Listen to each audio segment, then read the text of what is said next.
Itachi é provavelmente o personagem mais protegido pelos fãs de Naruto. Toda vez que alguém critica o personagem, os mesmos argumentos aparecem. E hoje eu vou mostrar por que nenhum desses argumentos se sustenta. Argumento número 1. Itachi não tinha escolha. Era um massacre ou uma guerra. Esse à primeira vista parece fazer sentido. Afinal, foi o Danzo que apresentou para ele como opção. Mas pensa bem, Itachi era um dos ninjas mais talentosos que Konoha já produziu. Gênio desde criança, ambos aos 13 anos, com acesso a informações que a maioria dos ninjas nem sonhava ter. Ele sabia da corrupção do Danzo, sabia que o Conselho dos Anciões operava nas sombras, sabia que o terceiro Hokage era uma figura que, apesar das limitações políticas, tinha peso moral dentro da vila. Sim, ele era um adolescente de 14 anos, mas ele não pensava como um. E a obra faz questão de enfatizar isso, principalmente quando diz que aos 7 anos ele já pensava como um Hokage. E mesmo assim, ele aceitou a palavra do homem mais desonesto de Konoha como se fosse a única verdade possível. Itachi tinha outras opções, e a gente vai falar sobre isso mais à frente no vídeo. Mas fato é, Itachi escolheu o caminho mais rápido e o mais sangrento. Argumento número 2. Ele fez isso para proteger Konoha, pois o golpe de estado iria enfraquecê-la. Vamos lá, você tem o clã mais poderoso dentro da sua vila. É a maior arma e a maior defesa que você tem. Só o fato desse clã existir já faz inimigos pensarem 2 vezes antes de invadir. A importância dos Uchihas para Konoha era tão grande que a mera existência deles já garantia a segurança da vila. E aí, para não deixar a vila enfraquecida, você destrói esse clã? Tem lógica. Agora sim, Konoha estava enfraquecida e vulnerável a invasões, tanto que é exatamente isso que acontece. Orochimaru e Akatsuki jamais ousariam invadir Konoha com o clã Uchiha vivo. E se não houve mais invasões depois disso, foi por pura conveniência do roteiro, porque Konoha estava completamente fragilizada. E tem outro detalhe que o fandom convenientemente ignora. Logo após o massacre, Itachi vai falar com o Danzo e deixa claro, se mexer com Sasuke, ele entregaria todas as informações de Konoha para os inimigos. Além disso, instigou o próprio irmão a matar um cidadão da vila para obter poder. Então o raciocínio é esse, eu amo a vila, faço de tudo para protegê-la. Mas se não seguirem o que eu digo, eu traio e entrego tudo aos meus inimigos. E se meu irmão quiser matar um cidadão de Konoha no caminho, também tá tranquilo. Itachi passou anos dentro da Akatsuki, uma organização que ameaçava ativamente a estabilidade do mundo ninja. Sim, ele era um espião, mas quanto dano foi feito enquanto ele supostamente protegia a vila de dentro? Quantas missões da Akatsuki ele poderia ter sabotado e não fez? Quantas vidas poderia ter sido salvas? Que informação relevante ele trouxe para Konoha? Sem contar que, a todo momento, ele ajudou a extrair as bijus de seus Jinchurikis. A proteção do Itachi é no mínimo questionável. Argumento número 3. Ele carregou o peso sozinho. Isso é nobreza. Carregar o peso sozinho não é virtude quando você tinha a opção de dividir esse peso com as pessoas que poderiam ter ajudado a encontrar uma saída menos destrutiva. O terceiro Hokage sabia do plano do golpe, sabia que a situação era crítica, e ainda assim a solução adotada foi o extermínio silencioso de um clã inteiro, com a participação ativa de um adolescente de 14 anos que foi manipulado por Danzo a acreditar que não havia alternativa. Itachi não carregou o peso sozinho por nobreza, carregou sozinho porque foi isolado, manipulado e porque no fim das contas aceitou uma solução que o sistema corrompido de Konoha queria, e que ele executou com as próprias mãos. Carregar o peso sozinho e chamar isso de sacrifício é uma forma de romantizar a cumplicidade. Argumento número 4. No final, ele amava o Sasuke. Fez tudo para que ele ficasse poderoso e fosse visto como herói. Essa é a pior parte. Sasuke não viu o massacre. Ele estava na academia quando tudo acontecia. Enquanto o irmão dizimava vidas de forma covarde, com todos dormindo. O maior ídolo do Sasuke, aquele que dizia amá-lo, olhou no fundo dos seus olhos e aplicou um dos genjutsus mais poderosos da história do clã Uchiha em uma criança de 7 anos, o que causou um dano psicológico absurdo. Não foram uma, não foram duas, não foram 5, não foram 1000 vezes. O databook cita centenas de milhares de vezes que o Sasuke reviveu tudo. As pessoas que amava, seu mundo inteiro sendo destruído e apagado pelo seu maior ídolo, até ele cair babando no chão, praticamente inconsciente. E aí eu te pergunto, que amor é esse? Se Itachi realmente amasse o Sasuke, teria poupado o irmão dessa dor. O mesmo genjutsu que usou para torturar uma criança poderia ter apagado a memória, poderia ter inventado uma desculpa, uma doença misteriosa que dizimou o clã, porque é isso que alguém que ama faria, mas não.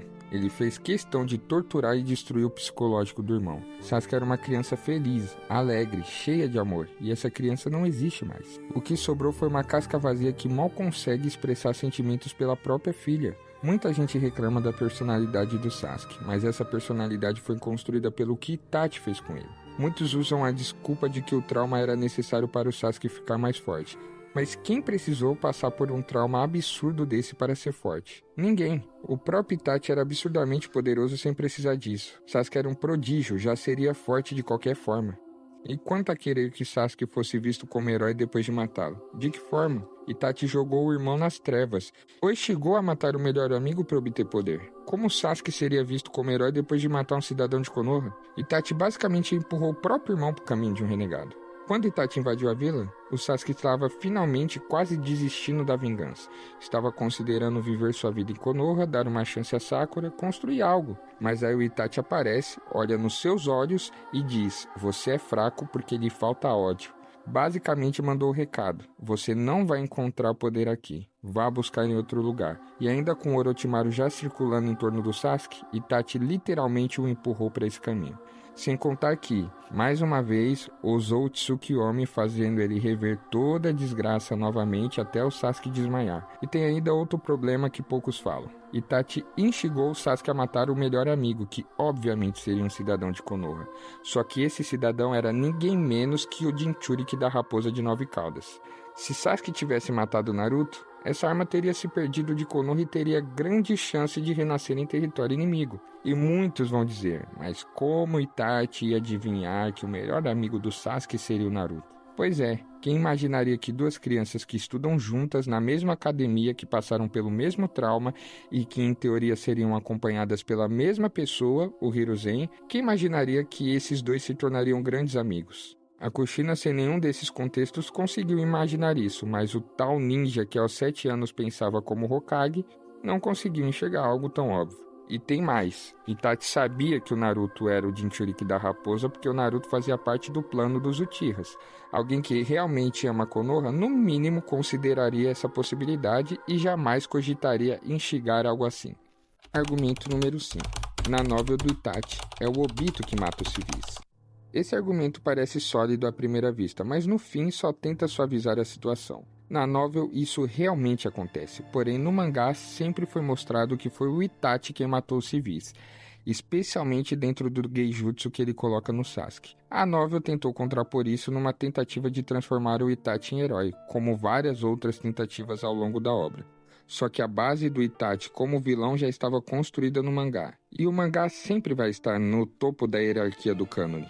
Vale lembrar que a novel foi escrita por Takashi Anno com supervisor do Kishimoto, então não é um cânone absoluto. Mas mesmo que fosse, isso não anula a culpa do Itachi. O fato de ele não ter matado os civis com as próprias mãos não muda o que aconteceu. Itachi entrou com o Obito com o objetivo de dizimar o clã, e o fez. Ele dividiu as tarefas, sabia que o Obito iria matar os civis, pessoas que não tinham nada a ver com nada, sabia que essas pessoas iriam morrer e não fez nada para impedir. Muito pelo contrário. Foi ele próprio quem propôs essa divisão. Isso não exime a culpa do Itachi, ele continua culpado, mesmo que a gente considerasse esse argumento como válido. Argumento número 6. Itachi é herói porque desfez o Edo Tensei e foi chamado de herói por Onoki Hashirama. Vamos por partes. Sim, Itachi desfez o Edo Tensei durante a Quarta Guerra Mundial Ninja, mas antes de chamar isso de heroísmo é necessário fazer uma pergunta que o fandom evita. Por que essa guerra aconteceu? Akatsuki passou anos acumulando poder militar, influência e recursos, capturou e extraiu bijus de Jinchurikis, construiu o arsenal que tornou a Quarta Guerra possível e o Itachi estava lá dentro durante tudo isso. Fez missões para Akatsuki, ajudou a organização a ganhar dinheiro, expandir seu poder e aumentar sua influência. Ajudou diretamente na captura e extração de bijus. Aquela guerra também tem a digital do Itachi, então quando ele aparece para desfazer o Edo Tensei, ele não está sendo herói, ele está consertando em parte um problema que ele mesmo ajudou a criar. Não tem nada de heroísmo nisso, tem responsabilidade tardia. Agora, sobre o Onoki ter chamado o Itachi de herói, sim, isso aconteceu, mas o Onoki não fazia a menor ideia de quem o Itachi realmente era ou do que ele tinha feito. Ele viu um homem desfazer o Edo Tensei num momento crítico e reagiu com emoção. E convenhamos, para quem usou a própria Akatsuki como instrumento e fez o que fez em Boruto, a palavra do Onoki não tem lá muito peso moral. E quanto a Hashirama ter elogiado o Itachi chegando a dizer que ele foi um ninja melhor do que ele próprio, vale lembrar que o Hashirama também não conhecia toda a história. Será que ele iria repetir isso sabendo que por conta das escolhas do Itachi, dezenas de inocentes, dentre eles as que ele mais prezava, as crianças, perderam suas vidas? Sabendo que o Itachi torturou uma criança de 7 anos de forma completamente gratuita, sendo esta o seu próprio irmão? Sabendo que Itachi considerava válido usar cidadãos da vila como instrumento para obter poder? A resposta fica bem óbvia. Argumento número 7. Ele fez aquilo para evitar a morte de inocentes na rebelião dos Uchihas. Esse argumento talvez seja o mais contraditório de todos e o Fandom repete sem nem perceber o que está dizendo.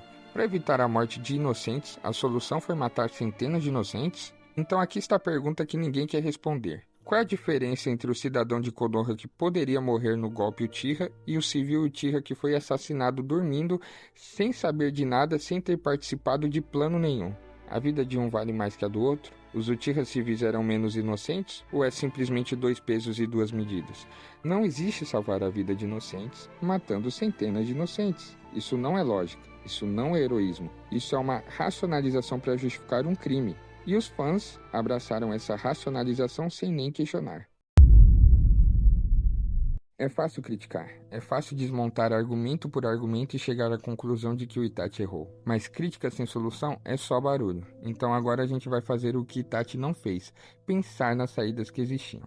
Antes de entrar nas soluções, precisa ficar estabelecida uma coisa importante. Os Uchihas tinham razão, não no método, não no golpe, mas na revolta, porque o clã Uchiha não era qualquer clã. Junto com o clã Senju foram eles que fundaram Konoha, e na época do massacre os Senjus praticamente não existia mais como clã. A Tsunade estava fora da vila e não demonstrava nenhum interesse em Konoha. Na prática, os Uchihas eram o clã fundador e os legítimos pilares daquela vila. E mesmo com todo esse tamanho, sendo o clã mais poderoso, a maior arma e a maior defesa de Konoha, eles eram segregados há anos, tratados com desconfiança, excluídos da política, enquanto ajudavam a sustentar a vila que os marginalizava. E ninguém, nenhum conselheiro, nenhum Hokage teve a coragem de encarar isso de frente e corrigir. A revolta dos Uchihas foi um resultado direto de décadas de negligência e má-fé institucional. E tendo isso em mente, fica muito mais fácil enxergar que as soluções existiam e que eram muito mais simples que o massacre. Pode parecer ingênuo falar isso, mas um diálogo real entre as partes resolveria boa parte do conflito. Itachi ocupava uma posição única, era membro do clã Uchiha e ao mesmo tempo operava dentro da estrutura de Konoha. Ele poderia ter servido como um mediador, um elo entre os dois lados, conduzindo a uma negociação onde o clã Uchiha recebesse mais autonomia, mais representatividade e mais influência dentro da política da vila. Danzou seria contra, obviamente, mas aqui está o problema maior. O Danzou só tinha esse poder porque o Hiruzen permitia. Um Itachi que escolhesse expor o Danzou diretamente ao Hiruzen, colocando o Hokage numa posição pública onde ele seria forçado a agir, tiraria de vez o poder do Danzo de operar nas sombras. Com o Danzo neutralizado, a negociação se tornava possível. E se o núcleo duro da rebelião realmente não aceitasse o diálogo, havia outra saída: a prisão. Retira os líderes mais radicais da vila e dissolva o núcleo do golpe sem precisar exterminar mulheres, crianças e civis que sequer sabiam que estava sendo planejado. Nada disso garantiria sucesso, mas nenhuma dessas opções foi tentada. Já que estamos sendo realistas, se o massacre fosse inevitável, ao menos que fosse cirúrgico. Os civis Uchihas não eram ninjas, não participariam do golpe, provavelmente nem sabiam que ele existia. A ameaça real vinha dos ninjas do clã, não dos civis, e o Sharingan era raro mesmo dentro do clã Uchiha. A grande maioria dos civis não tinha potencial para despertar o Doujutsu, e mesmo que alguém argumentasse que os civis poderiam nutrir ódio de Konoha, o próprio Sharingan tem o poder de apagar as memórias. Bastava apagar a memória dos civis, criar uma narrativa de cobertura e os civis seguiriam suas vidas sem nem saber de nada. Essa opção existia, Itachi tinha as ferramentas e não usou. Essa, na minha visão, é a melhor solução, a mais limpa e a que resolveria o conflito na raiz, sem derramar uma única gota de sangue. Quando o Shisui entregou o olho para Itachi, o Koto Amatsukami ainda não tinha sido usado, e o cooldown de 10 anos na leitura mais lógica da obra se aplica após o uso, não antes, ou seja, aquele olho estava disponível pronto para ser usado. E aí vem a pergunta que ninguém nunca fez: por que não usou no Daimyo do Fogo? Porque o Daimyo do Fogo é o topo da cadeia de comando. O Hokage seria, numa analogia política, um governador ou um prefeito. O Daimyo é o presidente. Ninguém manda mais que ele no País do Fogo e, portanto, em Konoha. Itachi era um ninja de Konoha, tinha credencial para solicitar uma audiência com o Daimyo sob o pretexto de uma mensagem urgente do alto escalão da vila. Entra, chega perto e o Koto Amatsukami é imperceptível. Ninguém percebe, ninguém sabe e o Daimyo acorda achando que a ideia foi dele. E o que Itachi poderia fazer com isso? Tudo.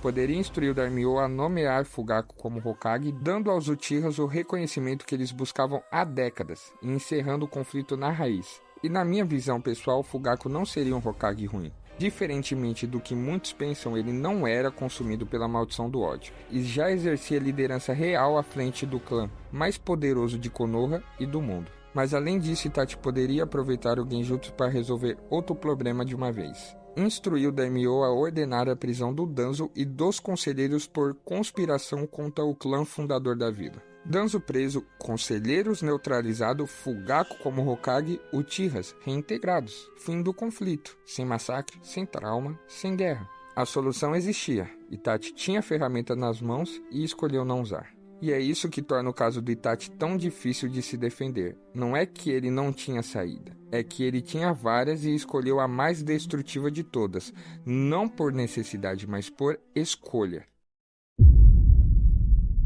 Agora é hora de fechar o diagnóstico. E o diagnóstico é esse: Itachi Uchiha é um vilão. Não um vilão caricato, não um vilão que faz o mal pelo mal, mas um vilão criado pelo sistema, um vilão que a própria obra tenta suavizar, e que os fãs emocionados por um flashback bem construído absolveu sem julgamento. A motivação pode contextualizar, pode até gerar empatia, mas não apaga o crime, não transforma o assassino em herói. E no caso do Itachi, a motivação nem se sustenta, porque, como a gente viu, as justificativas caem uma por uma quando você as analisa com honestidade. Itachi foi um agente do sistema corrompido de Konoha. Konoha manipulou um adolescente isolado que cresceu em meio a guerras e que foi condicionado desde criança a colocar a vila acima de tudo. Itachi não foi o herói que tomou uma decisão impossível. Itachi foi um instrumento, um executor, alguém que o sistema usou para resolver um problema político inconveniente e que depois foi reabilitado pela própria narrativa para que Konoha não precisasse carregar o peso moral do que ordenou. E ele não está sozinho nessa culpa. Desde Tobirama até o Hiruzen, todos têm sangue nas mãos. Itachi foi o braço executor, mas a ordem veio de cima, e isso não ameniza a culpa dele, apenas expande para quem merece carregá-la também. Vilão nem sempre significa um monstro sem profundidade. Significa alguém que cometeu atos que não podem ser justificados, independente das circunstâncias. Itachi tinha inteligência, tinha capacidade, tinha acesso. E fez escolhas que destruíram vidas, traumatizaram o próprio irmão e enfraqueceram a vila que dizia proteger. E essas escolhas têm um nome, e esse nome não é herói. Se você chegou até aqui, você sabe que a história do Itachi é muito mais complicada do que as pessoas dizem. Mas o Itachi não é o único personagem que a fandom idolatra sem questionar. Tem outro nome, um sensei lendário cheio de sabedoria e sacrifício, que também merece a mesma análise sem filtro. E esse vídeo já tá chegando. Se esse conteúdo fez sentido pra você, se você discordou, se você concordou, se você ficou com raiva, deixa o like, se inscreve no canal e comenta aqui embaixo. Você acha que o Itachi é herói ou vilão? Eu quero ler a sua opinião.